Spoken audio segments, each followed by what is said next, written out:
آپ کی زندگی میں ایسی کون سی تبدیلی ہے جو میڈیکل کالج، فیلوشپس، باہر جا کے پڑھنا اور اتنا کنٹریبیوٹ کرنا، اتنا اچھا سرجن ہونا اور ایک میڈیکل کی سائنس اور آرٹ دونوں کو جاننا، لیکن آپ کہتے ہیں کہ اس پہ جو سب سے خوبصورت تڑکا لگا ہے وہ تبلیغی جماعت کا لگا ہے، ایسا کیا رہا؟ شاہ صاحب ایک ایسا سوال آپ نے پوچھا کہ ہمارے جو شعبہ اس سے ہٹ کے ہے لیکن جواب دینا ضروری ہے. وہ یہ ہے کہ وحی کا سلسلہ اللہ تعالیٰ نے کیوں شروع کیا؟ کیونکہ انسانی ذہن کا ایک لمٹ ہے. ہر چیز وہ سائنس سے ہمارا سائنس سے اختلاف نہیں ہے، ہماری سائنس سے ایک ہی اختلاف ہے کہ ہر چیز آپ پروو نہیں کر سکتے. ٹھیک ہے، سمجھ آ رہی ہے؟ ہر چیز کو آپ پروو نہیں کر سکتے. سائنس ہر چیز کو دیکھتا ہے تجربات سے، جبکہ اللہ ہے. سورج آج جس اینگل پہ طلوع ہوا ہے اگلے سال اسی زاویے پہ طلوع ہوا، اس کا مطلب ہے اللہ ہے. آج جس زاویے پہ چاند گھٹتا اور بڑھتا ہے اس کا مطلب ہے اللہ ہے.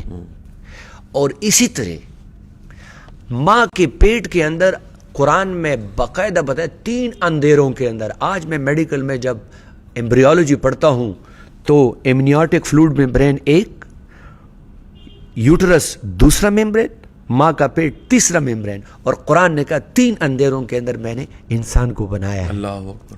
تو جب اس میڈیکل فیلڈ کو میں دیکھتا تھا اور اپنے بڑوں سے جب یہ باتیں سنتا تھا تو مجھے اندازہ ہو گیا کہ یہ جو میڈیکل سائنس ہے یہ تو مطلب جتنی بھی تجربہ ہے تو کچھ بھی نہیں ہے. کافی چیزیں بہت، اس لیے میڈیکل کالج میں میری رائے یہ ہے کہ ان چیزوں کا بھی ایک کلاس ہونا چاہیے، ایک کلاس ہونا. تو میں نے تبلیغی جماعت میں یہ چیز سیکھی کہ قول اور فعل یہ بہت ضروری ہے کہ آپ کا قول اور فعل ایک ہو.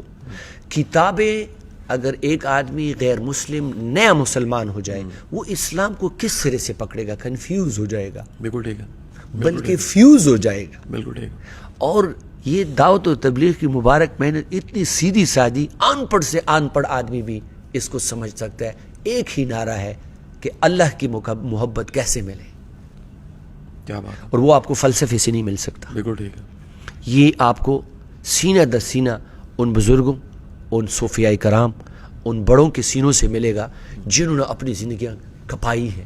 ایک واقعہ بیان کرتا ہوں کہ مولانا روم رحمۃ اللہ علیہ اپنی کتابیں لکھ رہا تھا اور شمس تبریز رحمۃ اللہ علیہ آئے اور اس نے جب ساری کہ یہ کیا چیز ہے، اس نے کہا یہ تو وہ بڑا علم اور یہ ساری چیزیں اس نے بیان کی. اس نے اٹھا کے پانی میں پھینک دیا اور وہ تو اس نے پھر سر پکڑ لیا کہ میرا تو میری ساری جو محنت تھی وہ ضائع ہو گئی. اس نے پانی سے سارے اٹھا کے خشک کتابیں سامنے رکھ دی.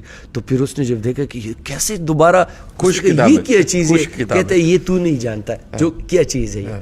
تو یہ ہے کہ اللہ تعالیٰ کا بہت بڑا فضل ہے، کرم ہے، رحم ہے کہ اللہ تعالیٰ نے مجھے گناہگار کو ان لوگوں کے ساتھ بیٹھنے کی توفیق دی، صوفیاء کرام کے ساتھ. تو اس سے مجھے واقعی بہت فائدہ ہوا ہے. الحمدللہ.